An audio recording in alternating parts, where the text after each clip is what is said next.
ਹਰ ਰੋਜ਼ ਦੀ ਤਰ੍ਹਾਂ program prime discussion with Jatinder Pannu ਲੈ ਕੇ ਇੱਕ ਵਾਰ ਫਿਰ ਤੋਂ ਤੁਹਾਡੇ ਸਾਰਿਆਂ ਦੇ ਰੂਬਰੂ ਹੋ ਗਿਆ। ਮੈਂ ਹਾਂ ਨਵਜੀਤ। ਦੇਸ਼ ਦੁਨੀਆ ਦੀਆਂ ਖਬਰਾਂ ਤੇ ਚਰਚਾ ਕਰਾਂਗੇ ਤੇ ਚਰਚਾ ਕਰਨ ਲਈ ਮੇਰੇ ਨਾਲ ਨੇ ਸੀਨੀਅਰ ਪੱਤਰਕਾਰ ਜਤਿੰਦਰ ਪੰਨੂ ਜੀ। ਸਭ ਤੋਂ ਪਹਿਲਾਂ ਸਵਾਗਤ ਪੰਨੂ ਸਾਹਿਬ, ਬਹੁਤ ਬਹੁਤ ਸਵਾਗਤ ਜੀ। ਸ਼ੁਕਰੀਆ। ਪੰਨੂ ਸਾਹਿਬ, ਲਖੀਮਪੁਰ ਹਿੰਸਾ ਮਾਮਲੇ ਵਿੱਚ ਹਾਈ ਕੋਰਟ ਨੇ ਆਸ਼ੀਸ਼ ਮਿਸ਼ਰਾ ਨੂੰ ਜ਼ਮਾਨਤ ਦੇ ਦਿੱਤੀ ਹੈ। ਕਿਵੇਂ ਦੇਖਦੇ हैं ਚੋਣਾਂ ਤੋਂ ਪਹਿਲਾਂ ਦਿੱਤੀ ਗਈ ਇਸ ਜ਼ਮਾਨਤ ਨੂੰ? देखो, ਜਿਨ੍ਹਾਂ ਦਾ ਬੰਦਾ ਉਹ ਕਹਿਣਗੇ ਕਿ ਕਾਨੂੰਨੀ ਪ੍ਰਕਿਰਿਆ, ਕਾਨੂੰਨ ਆਪਣਾ ਕੰਮ ਆਪ ਕਰਦਾ, ਇਸ ਕਰਕੇ ਅਸੀਂ ਇਹਦੇ ਕੋਈ ਜ਼ਿੰਮੇਵਾਰ ਨਹੀਂ ਜੀ। ਪਰ ਕਾਨੂੰਨ ਆਪਣਾ ਕੰਮ ਉਦੋਂ ਕਿਉਂ ਕਰਦਾ ਜਦੋਂ ਬਹੁਤ ਔਖਾ ਸਮਾਂ ਹੁੰਦਾ ਜੀ। ਲਖੀਮਪੁਰ ਖੀਰੀ ਮਾਮਲਾ ਪਹਿਲਾਂ ਅਸੀਂ ਚੇਤਾ ਕਰੀਏ ਕਿ ਕਿਸਾਨਾਂ ਦੀ ਐਜੀਟੇਸ਼ਨ ਚੱਲਦੀ ਸੀ। ਦਿੱਲੀ ਦੇ ਵਿੱਚ ਬਾਰਡਰਾਂ ਤੇ ਧਰਨੇ ਤੇ ਕਿਸਾਨ ਬੈਠੇ ਸਨ। ਲਖੀਮਪੁਰ ਖੀਰੀ ਦਾ ਪਾਰਲੀਮੈਂਟ ਮੈਂਬਰ, ਕੇਂਦਰ ਦਾ ਗ੍ਰਹਿ ਰਾਜ ਮੰਤਰੀ ਅਜੇ ਕੁਮਾਰ ਮਿਸ਼ਰਾ ਟੈਨੀ, ਉਹਨੇ ਆਪਣੇ ਇਲਾਕੇ 'ਚ ਆਉਣਾ ਸੀ। ਕਿਸਾਨਾਂ ਨੇ ਰੋਸ ਵਾਸਤੇ ਸੜਕਾਂ ਤੇ ਖਲੋ ਕੇ ਕਾਲੇ ਝੰਡੇ ਚੁੱਕੇ। ਅਜੇ ਕੁਮਾਰ ਮਿਸ਼ਰਾ ਦੇ ਪੁੱਤਰ ਨੂੰ, ਆਸ਼ੀਸ਼ ਮਿਸ਼ਰਾ ਨੂੰ ਗੁੱਸਾ ਆਇਆ ਤੇ ਉਹਨੇ ਆ ਕੇ ਖਲੋਤੇ ਕਿਸਾਨਾਂ ਦੇ ਵਿੱਚ ਪਿੱਛੋਂ ਜੀਪ ਮਾਰੀ ਜੀ। ਕੁਚਲ ਕੇ 4 ਕਿਸਾਨ ਤੇ ਇੱਕ ਪੱਤਰਕਾਰ ਨੂੰ ਮਾਰ ਕੇ ਲੰਘ ਗਿਆ ਤੇ ਮਗਰੋਂ ਭੜਕੇ ਕਿਸਾਨਾਂ ਨੇ ਜੀਪ ਨੂੰ ਅੱਗ ਲਾਈ ਤੇ 3 ਭਾਜਪਾ ਵਰਕਰ ਮਾਰੇ ਗਏ। ਜਦੋਂ ਇਹੋ ਜਿਹੀ ਘਟਨਾ ਹੋਵੇ ਨਾ ਤੇ ਮਗਰਲੇ 3 ਨੂੰ ਵੀ ਪਹਿਲੇ ਦੇ ਕਸੂਰ ਨਾਲ ਗਿਣਿਆ ਜਾਂਦਾ ਕਿ ਜੇ ਇਹ ਕੰਮ ਨਾ ਕਰਦਾ ਤੇ ਬਾਅਦ 'ਚ ਸਪੌਂਟੇਨੀਅਸ ਰਿਐਕਸ਼ਨ ਨਾ ਹੁੰਦਾ ਜੀ। ਉਹਦੇ 'ਚੋਂ ਮੁੰਡਾ ਪਹਿਲਾਂ ਪੇਸ਼ ਨਹੀਂ ਸੀ ਹੁੰਦਾ, ਫਿਰ ਪੇਸ਼ ਹੋਇਆ, ਫਿਰ ਉਹਦੇ 'ਤੇ ਕਾਰਵਾਈ ਜਿੱਦਾਂ ਹੋਣੀ ਚਾਹੀਦੀ ਉੱਦਾਂ ਨਹੀਂ ਸੀ ਹੁੰਦੀ। ਸੁਪਰੀਮ ਕੋਰਟ ਦੇ ਹੁਕਮ 'ਤੇ ਕਾਰਵਾਈ ਕੀਤੀ ਗਈ। ਹੁਣ ਤੱਕ ਉਹਦੀ ਜ਼ਮਾਨਤ ਨਹੀਂ ਸੀ ਹੋ ਰਹੀ। ਹੁਣ 4 ਮਹੀਨਿਆਂ ਤੋਂ ਵੱਧ ਹੋ ਗਏ ਸੀ। ਅਚਾਨਕ ਉਦੋਂ ਆ ਕੇ ਜ਼ਮਾਨਤ ਹੋਈ ਜਦੋਂ ਉਹਦੀ ਉਸ ਰਾਜ ਦੇ ਵਿੱਚ ਵੋਟਾਂ ਵਾਸਤੇ ਲੋੜ ਹੈ ਜੀ। ਮੈਂ ਤਾਂ ਨਹੀਂ ਇਹ ਕਹਿੰਦਾ ਕਿ ਉੱਪਰੋਂ ਸਾਰੇ ਫੈਸਲੇ ਪ੍ਰਧਾਨ ਮੰਤਰੀ ਤੇ ਗ੍ਰਹਿ ਮੰਤਰੀ ਕਰਦੇ ਆ, ਪਰ ਥੱਲੇ ਲੋਕਾਂ ਦਾ ਮੂੰਹ ਫੜ ਲੈਣਾ ਕਿਉਂ ਨਾ ਕਹਿਣਗੇ। ਭਲਕੇ ਰਕੇਸ਼ ਟਕੈਤ ਕਿਉਂ ਨਾ ਕਰੇਗਾ ਗੱਲ ਜੀ। ਅਜੇ ਤਾਂ ਇਹ ਗੱਲ ਚੱਲਦੀ ਪਈ ਹੈ ਕਿ ਸੱਚੇ ਸੌਦੇ ਵਾਲੇ ਰਾਮ ਰਹੀਮ ਨੂੰ ਰੋਹਤਕ ਦੀ ਸੁਨਾਰੀਆ ਜੇਲ੍ਹ 'ਚੋਂ ਪਿਛਲੇ ਸਾਲ ਦਾ ਉਹ ਲੱਗਾ ਸੀ, ਪੈਰੋਲ ਨਹੀਂ ਸੀ ਮਿਲ ਰਹੀ ਤੇ ਚੋਣਾਂ ਦੇ ਮੌਕੇ ਅਚਾਨਕ ਇੰਨੀ ਪੈਰੋਲ ਮਿਲੀ ਕਿ 21 ਦਿਨ ਮਿਲ ਗਏ ਆ, ਜਿਨ੍ਹਾਂ ਦੇ ਵਿੱਚ ਉਹ ਕੋਲ ਖਲੋ ਕੇ ਆਪਣੇ ਬੰਦਿਆਂ ਨੂੰ ਦੱਸ ਕੇ ਸਮਝਾ ਕੇ ਵੋਟਾਂ ਪਾਉਣ ਭੇਜ ਸਕਦਾ। ਉਹਦੀ ਬਦਨਾਮੀ ਹੋ ਰਹੀ ਸੀ। ਬੀਜੇਪੀ ਲੀਡਰਸ਼ਿਪ ਇਹ ਕਹਿੰਦੀ ਸੀ, ਹਰਿਆਣੇ ਦੀ ਬੀਜੇਪੀ ਸਰਕਾਰ ਵੀ ਕਹਿੰਦੀ ਸੀ ਸਾਡਾ ਕੋਈ ਰੋਲ ਨਹੀਂ ਜੀ। ਇਹ ਤਾਂ ਸਾਰਾ ਕੁਝ ਜੋ ਵੀ ਹੋਇਆ ਕਾਨੂੰਨੀ ਪ੍ਰਕਿਰਿਆ, ਤੇ ਬਾਕੀ ਲੋਕ ਮੰਨਣ ਨੂੰ ਤਿਆਰ ਨਹੀਂ ਸੀ। ਹੁਣ ਲਖੀਮਪੁਰ ਖੀਰੀ ਜਿਹੜਾ ਇਲਾਕਾ ਯੂਪੀ ਦੇ ਵਿੱਚ 7 ਗੇੜਾਂ 'ਚ ਵੋਟਾਂ ਪੈਣੀਆਂ ਨੇ। 7 'ਚੋਂ ਪਹਿਲਾ ਗੇੜ ਅੱਜ 10 ਤਰੀਕ ਨੂੰ ਵੋਟਾਂ ਪੈਂਦੀਆਂ ਪਈਆਂ ਜੀ। ਪਰ ਲਖੀਮਪੁਰ ਖੀਰੀ ਤੇ ਇਸ ਗੇੜ 'ਚ ਨਹੀਂ ਗਾ, ਤੇ ਜਿੰਨਾ ਕੁ ਮੈਨੂੰ ਚੇਤਾ ਆਉਂਦਾ ਉਹ ਦੂਸਰੇ ਤੇ ਤੀਸਰੇ ਵਿੱਚ ਵੀ ਹੈ ਨਹੀਂ। ਸ਼ਾਇਦ ਉਹ ਚੌਥੇ 'ਚ ਆਉਂਦਾ ਜਾ ਕੇ।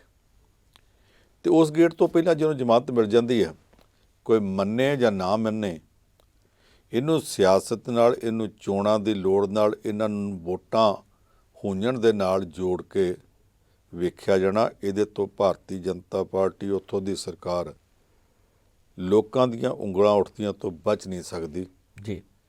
ਚਰਚੇ ਤਾਂ ਚੱਲਣਗੇ, ਜਵਾਬ ਕੀ ਦੇਣਾ ਇਹ ਜਾਣਨ ਜੀ। ਪੰਨੂ ਸਾਹਿਬ, ਪੰਜਾਬ ਵਿੱਚ ਚੋਣ ਪ੍ਰਚਾਰ ਸਿਖਰਾਂ 'ਤੇ ਹੈ। ਹਰ ਰਾਜਨੀਤਿਕ ਪਾਰਟੀ ਦਾ ਆਗੂ ਇਸ ਵੇਲੇ ਦੌੜ ਭੱਜ ਵਿੱਚ ਲੱਗਾ ਹੋਇਆ। ਦੂਸਰੇ ਪਾਸੇ ਪਾਰਲੀਮੈਂਟ ਵਿੱਚ ਬਜਟ ਸੈਸ਼ਨ ਚੱਲਦਾ ਹੈ ਤੇ ਭਗਵੰਤ ਮਾਨ ਨੇ ਕੱਲ੍ਹ ਕਿਸਾਨਾਂ ਦਾ ਮੁੱਦਾ ਫਿਰ ਚੁੱਕਿਆ। ਉਹ ਕਹਿੰਦਾ ਮੁਆਵਜ਼ਾ ਅਜੇ ਤੱਕ ਮਿਲਿਆ ਨਹੀਂ। ਗੁਲਾਬੀ ਸੁੰਡੀ ਦਾ ਵੀ ਹੈ ਤੇ ਕਿਸਾਨ ਜਿਹੜੇ ਦੁਨੀਆ ਤੋਂ ਚਲੇ ਗਏ ਆ ਉਹਨਾਂ ਦੇ ਪਰਿਵਾਰਾਂ ਨੂੰ ਵੀ ਮੁਆਵਜ਼ੇ ਦਾ ਐਲਾਨ ਕੀਤਾ ਸੀ। ਕਿਵੇਂ ਦੇਖਦੇ ਆ ਭਗਵੰਤ ਮਾਨ ਦੇ ਚੁੱਕੇ ਗਏ ਇਸ ਕਦਮ ਨੂੰ?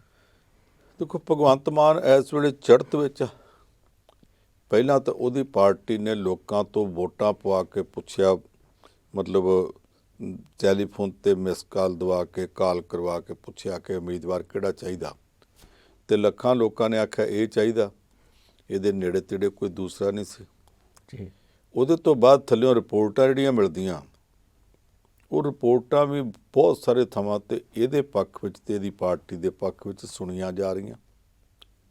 ਅਜੇ ਰਿਪੋਰਟਾਂ ਹੀ ਨੇ, ਕੱਲ੍ਹ ਨੂੰ ਕੌਣ ਜਿੱਤਦਾ ਕੌਣ ਨਹੀਂ ਜਿੱਤਦਾ ਇਹ ਅਜੇ ਬੜੀ ਦੂਰ ਹੈ। ਜੀ ਪਿਛਲੀ ਵਾਰ ਵੀ ਆਮ ਆਦਮੀ ਪਾਰਟੀ ਬਹੁਤ ਚੜ੍ਹਤ ਵਿੱਚ ਸੀ, ਸਿਰੇ ਤੇ ਜਾ ਕੇ 3 ਦਿਨ ਪਹਿਲਾਂ ਹੀ ਸਾਡੇ ਵਰਗੇ ਲੋਕਾਂ ਨੂੰ ਅੰਦਾਜ਼ੇ ਹੋ ਗਏ ਸੀ ਕਿ ਹਾਲਾਤ ਵਿਗੜ ਗਏ। ਇਸ ਵੇਲੇ ਪਾਰਟੀ ਬਹੁਤ ਚੜ੍ਹਤ ਵਿੱਚ ਹੈ ਤੇ ਪਾਰਟੀ ਦਾ ਲੀਡਰ ਵੀ ਪੂਰੀ ਚੜ੍ਹਤ ਵਿੱਚ ਹੈ, ਹੁੰਗਾਰਾ ਵੀ ਬਹੁਤ ਜਾਪਦਾ। ਅਗਲਾ ਹਫਤਾ ਖੁਦਾ ਜਾਣੇ, ਅਜੇ ਆਹ ਐਤਵਾਰ ਚੌਥ ਹੋਣਾ, ਸ਼ੁੱਕਰ ਤੇ ਸਿਰ ਲੰਘਾ ਕੇ, ਤੇ ਵੋਟਾਂ ਇਹ ਤੋਂ ਵੀ ਅਗਲੇ ਐਤਵਾਰ ਪੈਣੀਆਂ ਇੱਥੇ। ਤੇ between the cup and the lip, cup ਚੁੱਕ ਕੇ ਬੁੱਲਾਂ ਨੂੰ ਲਿਜਾਣ ਤੱਕ ਪਤਾ ਨਹੀਂ ਕੀ ਹੋ ਜਾਂਦਾ, ਚਾਹ ਮੂੰਹ ਤੱਕ ਜਾਂਦੀ ਕਿ ਨਹੀਂ ਜਾਂਦੀ, ਜੀ ਉਹ ਗੱਲਾਂ ਬਾਅਦ ਦੀਆਂ ਨੇ। ਇਹ ਗੱਲ ਮੰਨਣੀ ਪਊ ਕਿ ਕਿਸਾਨਾਂ ਦੇ, ਮਜ਼ਦੂਰਾਂ ਦੇ, ਮੁਲਾਜ਼ਮਾਂ ਦੇ ਮੁੱਦੇ ਜਦੋਂ ਵੀ ਉੱਠੇ ਆ ਪਾਰਲੀਮੈਂਟ 'ਚ, ਖਾਸ ਕਰਕੇ ਪੰਜਾਬ ਵੱਲੋਂ, ਭਗਵੰਤ ਮਾਨ ਨੇ ਉਹ ਪੂਰੇ ਜ਼ੋਰ ਨਾਲ ਉਠਾਏ ਆ। ਇਹਦੇ ਉੱਤੇ ਹੋਰ ਦੋਸ਼ ਲੱਗਦੇ ਹੋਣਗੇ, ਲਾਈ ਜਾਣ, ਪਰ ਇਹ ਗੱਲ ਤਾਂ ਸਾਰਿਆਂ ਨੂੰ ਮੰਨਣੀ ਪਊ ਕਿ ਜਦੋਂ ਮੁੱਦਾ ਉੱਠਿਆ ਨੇ ਪੂਰੇ ਜ਼ੋਰ ਨਾਲ ਉਠਾਇਆ। ਇਸ ਵਾਰੀ ਪਾਰਲੀਮੈਂਟ ਚੋਣ ਇੱਥੇ ਚੱਲਦੀ ਪਈ ਹੋਵੇ, ਲੋਕੀ ਇਹਨੂੰ ਮੁੱਖ ਮੰਤਰੀ ਦੇ ਅਹੁਦੇ ਦਾ ਉਮੀਦਵਾਰ ਮੰਨ ਕੇ ਇਹਦੇ ਤੋਂ ਹੀ ਆਸ ਕਰਦੇ ਹੋਣ ਕਿ ਅੱਜ ਇੱਥੇ ਭਲਕੇ ਇੱਥੇ ਇੱਕ ਦਿਨ 'ਚ 3 ਜ਼ਿਲ੍ਹੇ ਚੋਣ ਪ੍ਰਚਾਰ 'ਚ ਜਲਸਿਆਂ ਚਲਾਊ। ਇਹ ਸਾਰਾ ਕੁਝ ਛੱਡ ਕੇ ਪਾਰਲੀਮੈਂਟ ਵਿੱਚ ਚਲਾ ਜਾਵੇ, ਉੱਥੇ ਜਾ ਕੇ ਆਖੇ ਕਿ ਗੰਨੇ ਦੇ ਕਿਸਾਨਾਂ ਦੇ ਬਕਾਏ ਨਹੀਂ ਮਿਲੇ। ਨਾਲ ਇਹਨੇ ਜਿਹੜੇ ਢੰਗ ਨਾਲ ਪੇਸ਼ ਕੀਤਾ ਕਿ ਗੰਨੇ ਦੇ ਕਿਸਾਨਾਂ ਦੀ ਮਜਬੂਰੀ ਹੈ ਕਿ ਉਹਨਾਂ ਦੀ ਫਸਲ ਸਾਲ ਲਾ ਕੇ ਤਿਆਰ ਹੁੰਦੀ ਹੈ ਜੀ, ਤੇ ਉਸ ਖੇਤ ਵਿੱਚ 2 ਫਸਲਾਂ ਨਹੀਂ ਹੋ ਸਕਦੀਆਂ, ਇਸ ਕਰਕੇ ਇੱਕੋ ਫਸਲ ਦੇ ਪੈਸਿਆਂ ਨਾਲ ਸਾਰਾ ਸਾਲ ਕੱਢਣਾ ਹੁੰਦਾ, ਤੇ ਜੋ ਵੀ ਪੈਸੇ ਸਮੇਂ ਸਿਰ ਨਹੀਂ ਮਿਲਦੇ ਤੇ ਕਿਸਾਨ ਗੁਜ਼ਾਰਾ ਕਿੱਦਾਂ ਕਰੂਗਾ। ਸ਼ੂਗਰ ਕੇਨ ਐਕਟ ਜਿਹੜਾ ਭਾਰਤ ਸਰਕਾਰ ਦਾ ਕਹਿੰਦਾ ਕਿ ਗੰਨਾ ਜਾਣ ਤੋਂ 14 ਦਿਨਾਂ ਦੇ ਅੰਦਰ ਅੰਦਰ ਕਿਸਾਨਾਂ ਨੂੰ ਪੇਮੈਂਟ ਹੋਣੀ ਚਾਹੀਦੀ ਹੈ, ਜੇ ਨਹੀਂ ਹੋਈ ਤੇ ਵਿਆਜ ਮਿਲਣਾ ਚਾਹੀਦਾ, ਪਰ ਦਿੰਦੇ ਕਿਉਂ ਨਹੀਂ। ਇਹੋ ਜਿਹੇ ਮੌਕੇ 'ਤੇ ਜਦੋਂ ਇੱਥੇ ਚੋਣ ਪ੍ਰਚਾਰ ਦੀ ਹਨੇਰੀ ਆਈ ਪਈ ਹੋਵੇ ਸਾਰੇ ਪਾਸਿਆਂ ਤੋਂ, ਜੀ ਜਦੋਂ ਸਾਰਾ ਜ਼ੋਰ ਲੱਗਾ ਹੋਵੇ ਤੇ ਹਰ ਪਾਰਟੀ ਇਸ ਤਰ੍ਹਾਂ ਦੌੜਦੀ ਹੋਵੇ, ਤੁਸੀਂ ਐਥਲੈਟਿਕਸ ਵਿੱਚ ਵੇਖਿਆ ਖਿਡਾਰੀ 8 ਦੌੜਦੇ ਹੁੰਦੇ ਬਰਾਬਰ, ਕਦੇ 5 ਵੀ ਦੌੜਦੇ, ਕਦੇ 6-7 ਵੀ, ਵੱਧ ਤੋਂ ਵੱਧ 8 ਦੌੜਦੇ ਹੁੰਦੇ। ਉਹ ਜਦੋਂ 8 ਦੌੜਦੇ ਆ ਤੇ ਕੋਈ ਦੂਸਰੇ ਵੱਲ ਝਾਕਦਾ ਤੱਕ ਨਹੀਂ ਕਿ ਮੈਂ ਝਾਕਣ ਦੇ ਚੱਕਰ 'ਚ ਮਿਲਖਾ ਸਿੰਘ ਵਾਂਗੂ ਪਿੱਛੇ ਨਾ ਰਹਿ ਜਾ। ਮਿਲਖਾ ਸਿੰਘ ਵੀ ਸਭ ਤੋਂ ਅੱਗੇ ਜਾਂਦਾ ਵੇਖਣ ਹੀ ਲੱਗ ਪਿਆ ਹੈ ਨਾ ਕਿ ਮੇਰੇ ਮਗਰਲੇ ਕਿੱਥੇ ਹੋਣੇ, ਜਿਹਨੂੰ ਅਗਲੇ ਗਾਹ ਲੰਘ। ਇਹੋ ਜਿਹੇ ਮੌਕੇ ਜਦੋਂ ਨਾਲ ਦੇ ਖਿਡਾਰੀ ਵੱਲ ਵੀ ਨਹੀਂ ਵੇਖੀਦਾ ਕਿ ਉਹ ਕਿੱਥੇ ਆ, ਉਸ ਮੌਕੇ ਦੇ ਉੱਤੇ ਭਗਵੰਤ ਮਾਨ ਪੰਜਾਬ 'ਚੋਂ ਆਪਣਾ ਚੋਣ ਪ੍ਰਚਾਰ ਛੱਡ ਕੇ ਪਾਰਲੀਮੈਂਟ 'ਚ ਕਿਸਾਨਾਂ ਦਾ ਮੁੱਦਾ ਉਠਾਉਣ ਵਾਸਤੇ ਪਹੁੰਚ ਜਾਵੇ। ਉਹ ਲੋਕਾਂ ਨੇ ਲਾਈਵ ਵੀ ਵੇਖ ਲਿਆ। ਉਹਦੇ ਨਾਲ ਵੱਡੀ ਗੱਲ ਇਹ ਹੈ ਕਿ ਕੱਲ੍ਹ ਦੀਆਂ ਉਹਦੀਆਂ ਵੀਡੀਓ ਕਲਿੱਪਸ ਜਿਸ ਤਰ੍ਹਾਂ ਘਰੋਂ ਘਰੀ ਪਹੁੰਚਣੀਆਂ ਸ਼ੁਰੂ ਹੋ ਗਈਆਂ, ਇਹ ਉਹਦੇ ਪੱਖ 'ਚ ਜਾ ਸਕਦੀ ਹੈ ਗੱਲ, ਪਰ ਇਹ ਤਾਂ ਉਹਦੀ ਹਿੰਮਤ ਹੈ। ਜਦੋਂ ਉਹ ਉੱਥੇ ਜਾ ਕੇ ਬੋਲਿਆ, ਦੂਸਰੀਆਂ ਪਾਰਟੀਆਂ ਦੇ MP ਦੱਸ ਦੇਣ ਕਿ 13 ਦੇ ਵਿੱਚੋਂ ਇਹ ਇੱਕ ਤੇ ਉੱਥੇ ਬੋਲਦਾ ਪਿਆ ਸੀ, ਬਾਕੀ 12 ਕਿੱਥੇ ਸਨ। ਜੀ ਜਿਹਨੇ ਕੀਤਾ ਉਹਦਾ ਲੋਕਾਂ 'ਚ ਨਾਂ ਚੱਲ ਜੂਗਾ, ਇਹ ਤੇ ਹਾਲਾਤ ਨਹੀਂ ਦੱਸਣਾ ਹੁੰਦਾ। ਜੀ ਪਰ ਸਾਹਿਬ, ਪੰਜਾਬ ਵਿੱਚ ਬਹੁਤ ਵੱਡੀ ਗਿਣਤੀ ਹੈ ਡੇਰਿਆਂ ਦੀ, ਤੇ ਵੋਟਾਂ ਦੇ ਉੱਪਰ ਇਹਦਾ ਸਿੱਧਾ ਪ੍ਰਭਾਵ ਪੈਂਦਾ ਹੈ। ਕੱਲ੍ਹ ਸੰਤ ਸਮਾਜ ਨੇ ਐਲਾਨ ਕੀਤਾ ਹੈ ਕਿ ਉਹਨਾਂ ਦੀ ਹਮਾਇਤ ਹੈ ਸ਼੍ਰੋਮਣੀ ਅਕਾਲੀ ਦਲ ਨੂੰ। ਇੱਕ ਤਾਂ ਇਹ ਦੱਸਿਓ ਕਿ ਡੇਰਿਆਂ ਦੀ ਜਿਹੜੀ ਪ੍ਰਭਾਵ ਪੈਂਦਾ ਉਹਨਾਂ ਦਾ ਤੇ ਸੰਤ ਸਮਾਜ ਦੇ ਐਲਾਨ ਦੇ ਨਾਲ ਕਿੰਨਾ ਕੁ ਫਰਕ ਪੈ ਸਕਦਾ ਹੁਣ? ਦੇਖੋ, ਅਕਾਲੀ ਪਾਰਟੀ ਬਰਾਬਰ ਦੀ ਪਾਰਟੀ ਹੈ। ਅਸੀਂ ਇਹਨਾਂ ਚੋਣਾਂ ਦੇ ਦਿਨਾਂ ਵਿੱਚ ਕਿਸੇ ਇੱਕ ਪਾਰਟੀ ਨੂੰ, ਕਿਸੇ ਦੂਸਰੀ ਪਾਰਟੀ ਨੂੰ ਬਾਕੀਆਂ ਤੋਂ ਮਾੜੀ ਨਹੀਂ ਗਿਣ ਸਕਦੇ। ਜੀ ਅਕਾਲੀ ਪਾਰਟੀ ਪਿਛਲੇ ਸਮੇਂ 'ਚ ਇੱਕ ਮੌਕੇ ਬਹੁਤ ਡਿੱਗੀ ਢੱਠੀ ਜਾਪਦੀ ਸੀ। ਕਿਸਾਨਾਂ ਦੇ ਮੋਰਚੇ ਚੱਲਦੇ ਦੌਰਾਨ ਬਾਕੀ ਪਾਰਟੀਆਂ ਨੇ ਰੈਲੀਆਂ ਰੋਕੀਆਂ ਸੀ। ਇਹਨੇ ਰੈਲੀਆਂ ਕਰਕੇ ਲੋਕਾਂ ਤੋਂ ਵੱਟੇ ਖਾ ਕੇ ਵੀ ਆਪਣੀ ਪਾਰਟੀ ਸੁਖਬੀਰ ਸਿੰਘ ਬਾਦਲ ਨੇ ਖੜੀ ਕੀਤੀ, ਅੱਗੇ ਨਾਲ ਤੁਰੀ ਹੈ। ਬਾਕੀਆਂ ਬਰਾਬਰ ਪਹੁੰਚੀ ਕਿ ਨਹੀਂ ਪਹੁੰਚੀ ਇਹਦੀ ਚਰਚਾ ਮੈਂ ਜਾਣਬੁੱਝ ਕੇ ਨਹੀਂ ਕਰ ਰਿਹਾ ਜੀ, ਪਰ ਤੁਰੀ ਹੈ। ਹੁਣ ਸਵਾਲ ਆ ਜਾਂਦਾ ਕਿ ਇਹਦੇ ਵਿੱਚ ਸੰਤ ਸਮਾਜ ਦਾ ਕੀ ਰੋਲ ਹੈ। ਲੋਕਾਂ ਨੇ ਵੋਟਾਂ ਜਦੋਂ ਪਾਉਣੀਆਂ, ਵੋਟਾਂ ਇੱਥੇ ਹਿੰਦੂ ਦੀਆਂ ਵੀ, ਸਿੱਖ ਦੀਆਂ ਵੀ, ਮੁਸਲਮਾਨ ਦੀਆਂ ਵੀ, ਈਸਾਈ ਦੀਆਂ ਵੀ, ਇੱਥੇ ਕੋਈ ਪਾਰਸੀ ਹੋਵੇ ਉਹਦੀਆਂ ਵੀ। ਕੁਝ ਇਹੋ ਜਿਹੇ ਪੰਥ ਨੇ ਜਿਹੜੇ ਸਿੱਖਾਂ ਹਿੰਦੂਆਂ ਇਹਨਾਂ ਦੇ ਵਿਚਾਲੇ ਦੋਵੇਂ ਪਾਸੇ ਚੱਲਦੇ ਨੇ। ਰਾਧਾ ਸੁਆਮੀ ਸਿੱਖ ਪੰਥ ਤਾਂ ਨਹੀਂ ਮੰਨਿਆ ਜਾਂਦਾ, ਉਹ ਇੱਕ ਵੱਖਰਾ ਪੰਥ ਮੰਨਿਆ ਜਾਂਦਾ ਜਿਹੜਾ ਸਿੱਖਾਂ ਦੀ ਵੀ ਇੱਜ਼ਤ ਕਰਦਾ, ਹਿੰਦੂ ਧਰਮ ਦੀ ਵੀ ਕਰਦਾ ਜੀ। ਨਿਰੰਕਾਰੀ ਵੀ ਇਸੇ ਤਰ੍ਹਾਂ। ਸੱਚੇ ਸੌਦੇ ਵਾਲਾ ਕਹਿੰਦਾ ਜੀ ਸਾਡਾ ਵੀ ਇੱਕ ਵੱਖਰਾ ਪੰਥ ਹੈ, ਵੋਟਾਂ ਤੇ ਉਹਦੀਆਂ ਵੀ ਹੈਗੀਆਂ। ਇਹਨਾਂ ਦੇ ਵਿੱਚੋਂ ਕੋਈ ਸੱਚੇ ਸੌਦੇ ਵਾਲਾ ਇਹ ਆਖੇ ਫਲਾਨੀ ਪਾਰਟੀ ਨੂੰ ਵੋਟਾਂ ਪਾਓ, ਅਸੀਂ ਉਹਦਾ ਵਿਰੋਧ ਕਰਦੇ ਹਾਂ। ਦਿਵਿਆ ਜੋਤੀ ਵਾਲੇ ਕੌਣ ਵਿਰੋਧ ਕਰਦੇ ਆ? ਕੋਈ ਵੀ ਡੇਰਾ ਕਰੇ, ਇਹ ਵਿਰੋਧ ਕਰਦੇ ਆ। ਫਿਰ ਜਿਹੜੇ ਸੰਤ ਸਮਾਜ ਵਾਲੇ ਆ, ਇਹ ਇੱਥੇ 15-20 ਸੰਤ ਇਕੱਠੇ ਹੋ ਕੇ ਆਖਣ ਕਿ ਸਾਡਾ ਇੱਕ ਸੰਤ ਸਮਾਜ ਹੈ ਤੇ ਇੱਕ ਫਲਾਨੀ ਪਾਰਟੀ ਨੂੰ ਤੁਸੀਂ ਵੋਟਾਂ ਪਾਓ। ਧਾਰਮਿਕ ਪੱਖ ਤੋਂ ਅਪੀਲ ਕਰਨ ਕਿ ਇਹਨਾਂ ਨੇ ਸਿੱਖ ਪੰਥ ਦੀ ਬੜੀ ਮਦਦ ਕੀਤੀ ਹੈ ਜੀ। ਸੰਤ ਸਮਾਜ ਹਵਾ 'ਚ ਨਹੀਂ ਹੁੰਦਾ, ਸੰਤ ਸੰਗਤਾਂ ਦੇ ਸਿਰ ਤੇ ਹੁੰਦੇ ਆ, ਸੰਗਤਾਂ ਸੰਤਾਂ ਦੇ ਸਿਰ ਤੇ ਬਿਲਕੁਲ ਨਹੀਂ ਹੁੰਦੀਆਂ। ਜੀ। ਇਹਨਾਂ ਸੰਤਾਂ ਨੂੰ ਆਪਣੀ ਸੰਤਗਿਰੀ ਤੱਕ ਰਹਿਣਾ ਚਾਹੀਦਾ। ਮੈਂ ਤੇ ਯੋਗੀ ਦਿੱਤਿਆਨਾਥ, ਉਮਾ ਭਾਰਤੀ, ਸਾਧਵੀ ਪ੍ਰਗਿਆ, ਸਾਧਵੀ ਨਿਰੰਜਨ ਜੋਤੀ, ਇਹਨਾਂ ਸਾਰਿਆਂ ਦੇ ਵੀ ਰਾਜਨੀਤੀ 'ਚ ਆਉਣ ਦੇ ਖਿਲਾਫ ਹੈ। ਜਦੋਂ ਤੁਸੀਂ ਦੀਨ ਦੁਨੀਆ ਦਾ ਮੋਹ ਤਿਆਗ ਕੇ ਤਿਆਗੀ ਬਣ ਗਏ, ਸੰਨਿਆਸੀ ਬਣ ਗਏ, ਰੱਬ ਨਾਲ ਲੇਵ ਲਾਉਣ ਤੁਰ ਪਏ, ਤੇ ਤੁਸੀਂ ਰਾਜਨੀਤੀ 'ਚ ਕਾਹਦੇ ਲਈ ਆਉਂਦੇ ਪਏ? ਚਿੱਕੜ ਸੁੱਟਦੇ, ਚਿੱਕੜ ਸਟਾਉਂਦੇ ਹੋ, ਆਪਣੀ ਵੀ ਭੰਡੀ ਕਰਾਉਣੇ, ਆਪਣੇ ਧਰਮ ਦੀ ਵੀ ਬੇਇੱਜ਼ਤੀ ਕਰਾਉਣੇ, ਕਿਉਂ ਨੇ? ਇਹ ਸੰਤ ਸਮਾਜ ਵੀ ਸੰਤ ਕਾ ਮਾਰਗ ਧਰਮ ਕੀ ਪੌੜੀ ਤੱਕ ਸੀਮਤ ਰਵੇ, ਠੀਕ ਹੈ। ਅੱਜ ਜਿੱਦਾਂ ਦੀ ਰਾਜਨੀਤੀ 'ਚ ਆਉਂਦੇ ਆ, ਇਹਨਾਂ ਨੇ ਕੱਲ੍ਹ ਕਹਿ ਦਿੱਤਾ ਕਿ ਅਕਾਲੀ ਪਾਰਟੀ ਨੂੰ ਵੋਟਾਂ ਪਾਓ, ਇਹਨਾਂ ਦੀ ਮਰਜ਼ੀ ਕਹਿ ਦੇਣ। ਪਰ ਜੇ ਇਹਨਾਂ ਨੂੰ ਬਾਕੀ ਪਾਰਟੀਆਂ ਇੰਨੀਆਂ ਮਾੜੀਆਂ ਲੱਗਦੀਆਂ ਨੇ ਤੇ ਅੱਧੀ ਅਧੂਰੀ ਇਹਨਾਂ ਦੀ ਸਟੇਟਮੈਂਟ ਬਿਲਕੁਲ ਨਹੀਂ ਸੀ ਚਾਹੀਦੀ। ਇਹਨਾਂ ਨੂੰ ਅਗਲੀ ਸਟੇਟਮੈਂਟ ਵੀ ਕਰਨੀ ਚਾਹੀਦੀ ਸੀ। ਜਿਨ੍ਹਾਂ ਨੇ ਸਾਡੇ ਆਖੇ ਅਕਾਲੀਆਂ ਨੂੰ ਵੋਟਾਂ ਨਹੀਂ ਪਾਉਣੀਆਂ, ਕੱਲ੍ਹ ਨੂੰ ਖਬਰਦਾਰ ਸਾਡੇ ਡੇਰੇ ਨਾ ਵੜਿਓ, ਸਾਨੂੰ ਤੁਹਾਡਾ ਚੜਾਵਾ ਵੀ ਨਹੀਂ ਚਾਹੀਦਾ। ਜੀ। ਚੜਾਵੇ ਦੇ ਰੁਪਈਏ ਹੋਣ ਜਾਂ ਡਾਲਰ ਤੇ ਪੌਂਡ ਹੋਣ, ਉਹ ਚੰਗੇ ਲੱਗਦੇ ਆ, ਪਰ ਵੋਟਾਂ ਪਾਉਣ ਲੱਗਿਆ ਤੁਸੀਂ ਇੱਕ ਪਾਰਟੀ ਨਾਲ ਖਲੋਨੇ। ਇਹਨਾਂ ਨੇ ਸੰਵਿਧਾਨ ਕਾਨੂੰਨ ਵੀ ਨਹੀਂ ਪੜ੍ਹਿਆ, ਚੋਣਾਂ ਦਾ ਕਾਨੂੰਨ ਵੀ ਨਹੀਂ ਪੜ੍ਹਿਆ। 1980 'ਚ ਉਹ ਕਾਨੂੰਨ ਲਾਗੂ ਹੋਇਆ ਸੀ, ਉਦੋਂ ਅਕਾਲ ਤਖਤ ਦੇ ਜਥੇਦਾਰ ਨੇ ਫਤਵਾ ਕਰ ਦਿੱਤਾ, ਹੁਕਮਨਾਮਾ ਕਰ ਦਿੱਤਾ ਉੱਥੋਂ ਕਿ ਸਾਰੇ ਅਕਾਲੀਆਂ ਨੂੰ ਵੋਟਾਂ ਪਾਉਣ। ਦਰਬਾਰਾ ਸਿੰਘ ਦੀ ਸਰਕਾਰ ਹੋ ਗਈ, ਇਹਨਾਂ ਸਾਰਿਆਂ ਦੇ ਖਿਲਾਫ ਹੀ ਪਟੀਸ਼ਨਾਂ ਦਾਇਰ ਹੋ ਗਈਆਂ ਕਿ ਇਹਨਾਂ ਦੇ ਹੱਕ 'ਚ ਇੱਕ ਧਾਰਮਿਕ ਸ਼ਖਸੀਅਤ ਨੇ ਅਪੀਲ ਕੀਤੀ ਹੈ। ਸਾਰੀਆਂ ਪਟੀਸ਼ਨਾਂ ਇੱਥੇ ਸੀ ਹਾਈ ਕੋਰਟ 'ਚ, ਉਹ ਪਹੁੰਚ ਕਰਕੇ ਇਹਨਾਂ ਰੱਦ ਕਰਾ ਲਈਆਂ। ਇੱਕ ਪਟੀਸ਼ਨ ਸੀ, ਉਹ ਆ ਜਿਹੜਾ ਜਗਬੀਰ ਸਿੰਘ ਬਰਾੜ ਆ ਅਕਾਲੀਆਂ ਦਾ ਉਮੀਦਵਾਰ ਜਲੰਧਰ ਕੈਂਟ ਤੋਂ, ਇਹਦੇ ਦਾਦੇ ਦੀ ਸੀ, ਬਾਪੂ ਹਰਚੰਦ ਸਿੰਘ ਫੱਤਣ ਵਾਲੀਏ ਦੀ ਜੀ। ਉਹਦੇ ਖਿਲਾਫ ਹੋਈ ਸੀਗੀ ਸੁਪਰੀਮ ਕੋਰਟ 'ਚ, ਉਹਦੀ ਸੀਟ ਇਸ ਗੱਲ ਦੇ ਉੱਤੇ ਰੱਦ ਹੋਈ ਸੀ, ਉਹਦੀ ਚੋਣ, ਕਿ ਉਹਦੇ ਪੱਖ 'ਚ ਅਕਾਲੀਆਂ ਤੇ ਅਪੀਲ ਹੋਈ ਸੀ। ਅੱਜ ਆ ਜਿਹੜੀ ਅਪੀਲ ਇਹਨਾਂ ਕੱਲ੍ਹ ਕੀਤੀ ਆ, ਇਹਨਾਂ ਚੋਣਾਂ ਤੋਂ ਬਾਅਦ ਜਿਹੜੇ ਅਕਾਲੀ ਜਿੱਤਣਗੇ, ਆਹ ਅਪੀਲ ਕੱਲ੍ਹ ਦੀ ਸੰਤ ਸਮਾਜ ਵਾਲੀ ਜੇ ਕੋਈ ਲੈ ਕੇ ਹਾਈ ਕੋਰਟ ਚਲਾ ਗਿਆ, ਸੁਪਰੀਮ ਕੋਰਟ ਚਲਾ ਗਿਆ, ਉਲਟੀ ਵੀ ਪੈ ਸਕਦੀ ਆ। ਜੀ। ਇਹ ਥੋੜ੍ਹਾ ਬਹੁਤ ਸੋਚ ਕੇ ਚੱਲਣ। ਇਸ ਤਰ੍ਹਾਂ ਦੀਆਂ ਜਿਹੜੀਆਂ ਅਪੀਲਾਂ ਧਾਰਮਿਕ ਪੱਖ ਤੋਂ ਕਰਨੀਆਂ, ਸੰਤ ਤੇ ਸਾਰਿਆਂ ਦਾ ਸਾਂਝਾ ਹੁੰਦਾ। ਲੋੜ ਪਵੇ ਸੰਤ ਸੰਤਾਂ ਤੋਂ ਉੱਪਰ ਪਰਮ ਸੰਤ ਤੇ ਅਕਾਲ ਤਖਤ ਸਾਹਿਬ ਦੇ ਜਥੇਦਾਰ ਵੀ ਪੰਜਾਬ ਦੇ ਮੁੱਖ ਮੰਤਰੀ ਦੇ ਪੁੱਤਰ ਦੇ ਆਨੰਦ ਕਾਰਜ ਦੀ ਅਰਦਾਸ ਕਰਨ ਵੀ ਪਹੁੰਚ ਸਕਦੇ ਆ, ਕਾਂਗਰਸੀ ਮੁੱਖ ਮੰਤਰੀ ਦੇ। ਜੀ। ਮੈਨੂੰ ਨਹੀਂ ਪਤਾ ਕਿਉਂ ਪਹੁੰਚ ਜਾਂਦੇ ਆ, ਕਹਿੰਦੇ ਉਹਨੇ 3-4 ਮਹੀਨਿਆਂ 'ਚ ਕਮਾਈ ਬਹੁਤ ਕੀਤੀ ਆ, ਇਹ ਤਾਂ ਇਹਨਾਂ ਨੂੰ ਪਤਾ ਹੋਊ। ਪਰ ਵੋਟਾਂ ਵੇਲੇ ਇੱਦਾਂ ਦੀਆਂ ਅਪੀਲਾਂ ਕਰਨੀਆਂ, ਇਹ ਚੰਗਾ ਨਹੀਂ ਲੱਗਦਾ, ਇਹ ਬੈਡ ਟੇਸਟ ਆ। ਇਹਨਾਂ ਨੂੰ ਇਹਨਾਂ ਅਪੀਲਾਂ ਤੋਂ ਪਰਹੇਜ਼ ਕਰਨਾ ਚਾਹੀਦਾ ਸੀ, ਕੀਤੀਆਂ ਨੇ ਤੇ ਗਲਤ ਕੀਤਾ। ਮੈਂ ਇਹਨੂੰ ਠੀਕ ਨਹੀਂ ਸਮਝਦਾ, ਇਹ ਸੰਤਗਿਰੀ ਦਾ ਮਾਰਗ ਨਹੀਂ ਗਾ। ਇਹਨਾਂ ਨੂੰ ਆਪਣੇ ਧਾਰਮਿਕ ਖੇਤਰ ਤੱਕ ਰਹਿਣਾ ਚਾਹੀਦਾ, ਦੂਸਰੇ ਖੇਤਰ। ਜੇ ਰਾਜਨੀਤੀ ਦਾ ਇੰਨਾ ਸ਼ੌਕ ਹੈ, ਸੰਤ ਹਰਚੰਦ ਸਿੰਘ ਲੌਂਗੋਵਾਲ ਆਇਆ ਸੀ, ਸੰਤ ਫਤਿਹ ਸਿੰਘ ਆਇਆ ਸੀ, ਇਹ ਹੋਰ ਕਈ ਆਏ ਨੇ, ਤੁਸੀਂ ਵੀ ਛੱਡ ਕੇ ਆ ਜਾਓ, ਤੁਸੀਂ ਚੋਣਾਂ ਲੜ ਲਓ। ਜੀ। ਪਰ ਉੱਥੋਂ ਪ੍ਰਾਕਸੀ ਜਿਹੜਾ ਰਿਮੋਟ ਕੰਟਰੋਲ ਨਾਲ ਸੰਗਤਾਂ ਤੋਂ ਵੋਟਾਂ ਦੇ ਪਰਾਗੇ ਟੋਕਰੀਆਂ ਚੁੱਕ ਕੇ ਸਾਰੀ ਸੰਗਤ ਦੀਆਂ,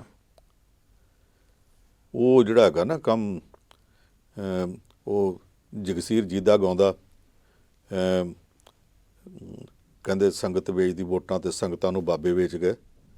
ਉਹ ਇਹ ਕੰਮ ਨਹੀਂ ਹੋਣਾ ਚਾਹੀਦਾ। ਜਿਹੜੀ ਗਿੱਟਮਿਟ ਅੰਦਰ ਖਾਤੇ ਹੁੰਦੀ ਹੈ ਤੇ ਮੁੜ ਕੇ ਵੋਟਾਂ ਦੀਆਂ ਅਪੀਲਾਂ ਹੁੰਦੀਆਂ, ਚੰਗਾ ਨਹੀਂ ਗਾ। ਪਰ ਸਾਹਿਬ ਤੁਸੀਂ ਚਰਚਾ ਕੀਤੀ ਹੈ ਕਿ ਸੀਟਾਂ ਤੇ ਪੈਸੇ ਪੂਸੇ ਇਕੱਠੇ ਹੋਏ, ਚਲੋ ਫਿਰ ਕਿਸੇ ਦਿਨ 'ਤੇ ਚਰਚਾ ਕਰਾਂਗੇ, ਪਰ ਸੀਟਾਂ ਨੂੰ ਲੈ ਕੇ ਰੌਲਾ ਬਹੁਤ ਪੈਣ ਲੱਗ ਪਿਆ। ਸ਼ਮਸ਼ੇਰ ਸਿੰਘ ਦੂਲੋ ਨੇ ਸਵਾਲ ਖੜੇ ਕੀਤੇ ਹੈ ਕਿ ਟਿਕਟਾਂ ਦੀ ਵੰਡ ਸਹੀ ਤਰੀਕੇ ਨਾਲ ਨਹੀਂ ਹੋਈ, ਤੇ ਦੂਸਰੇ ਪਾਸੇ ਜਿਹੜੇ ਕਾਂਗਰਸੀ ਚਲ ਗਏ ਆ ਉਹਨਾਂ ਨੂੰ ਕਹਿੰਦੇ ਵਾਪਸ ਲਿਆਉਣਾ ਚਾਹੀਦਾ। ਇਹ ਕਿੰਨਾ ਕੁ ਸਹੀ ਲੱਗਦਾ? ਮੈਂ ਕੱਲ ਵੀ ਇਹ ਗੱਲ ਆਖੀ ਸੀ ਕਿ ਪਹਿਲਾਂ ਤਾਂ 3 ਸਾਲ ਤੋਂ ਵੱਧ ਰੌਲਾ ਪੈਂਦਾ ਰਿਹਾ ਕਿ ਪੰਜਾਬ ਦੀ ਕਾਂਗਰਸ ਦੇ ਵਿੱਚੋਂ ਇਸ ਗੱਲ ਵਾਸਤੇ ਹਿਮਾਚਲ ਪ੍ਰਦੇਸ਼ ਨੂੰ ਫੰਡ ਚੱਲਦੇ ਆ ਕਿ ਉੱਥੇ ਭਾਜਪਾ ਦੀ ਸਰਕਾਰ ਹੈ ਤੇ ਪਾਰਟੀ ਚਲਾਉਣੀ ਜੀ। ਮੁੜ ਕੇ ਇੰਚਾਰਜ ਬਦਲ ਗਿਆ ਤੇ ਇੱਥੋਂ ਫੰਡ ਉੱਤਰਾਖੰਡ ਨੂੰ ਜਾਣ ਲੱਗ ਪਏ ਕਿ ਉੱਥੇ ਅਗਲੀ ਵਾਰੀ ਚੋਣ ਲੜਨੀ ਹੈ। ਤੇ ਅੱਜ ਕੱਲ੍ਹ ਫਿਰ ਇੰਚਾਰਜ ਬਦਲ ਗਿਆ ਤੇ ਫੰਡ ਉੱਧਰ ਨੂੰ ਰਾਜਸਥਾਨ ਨੂੰ ਜਾਣ ਲੱਗ ਪਏ, ਕਹਿੰਦੇ ਜੀ ਅਗਲੀ ਚੋਣ ਉੱਥੇ ਅਗਲੇ ਸਾਲ ਹੀ ਉਹ ਚਾਹੀਦੇ ਆ।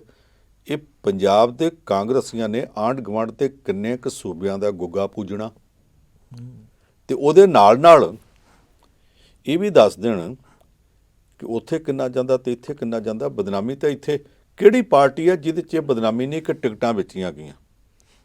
ਇਹ ਦੋਸ਼ ਤਾਂ ਆਮ ਆਦਮੀ ਪਾਰਟੀ ਤੇ ਵੀ ਲੱਗਦਾ ਕਿ ਟਿਕਟਾਂ ਵੇਚੀਆਂ ਜੀ, ਔਰ ਕੁਝ ਸਿਰੇ ਦੇ ਬਦਨਾਮ ਬੰਦਿਆਂ ਨੂੰ ਜੋ ਟਿਕਟਾਂ ਦਿੱਤੀਆਂ ਗਈਆਂ, ਤੇ ਲੋਕੀ ਕਿਉਂ ਨਾ ਕਹਿਣਗੇ। ਇਹ ਦੋਸ਼ ਭਾਰਤੀ ਜਨਤਾ ਪਾਰਟੀ ਉੱਤੇ ਵੀ ਲੱਗਦਾ ਕਿ ਟਿਕਟਾਂ ਵੇਚੀਆਂ ਗਈਆਂ, ਸਾਰਿਆਂ ਨੂੰ ਨਹੀਂ, ਕੁਝ ਲੋਕਾਂ ਨੂੰ ਵੇਚੀਆਂ ਗਈਆਂ। ਇਹ ਦੋਸ਼ ਅਕਾਲੀਆਂ ਵਿੱਚ ਵੀ ਲੱਗਦਾ, ਇਹ ਦੋਸ਼ ਕਾਂਗਰਸ ਵਿੱਚ ਸਭ ਤੋਂ ਵੱਧ ਲੱਗ ਰਿਹਾ।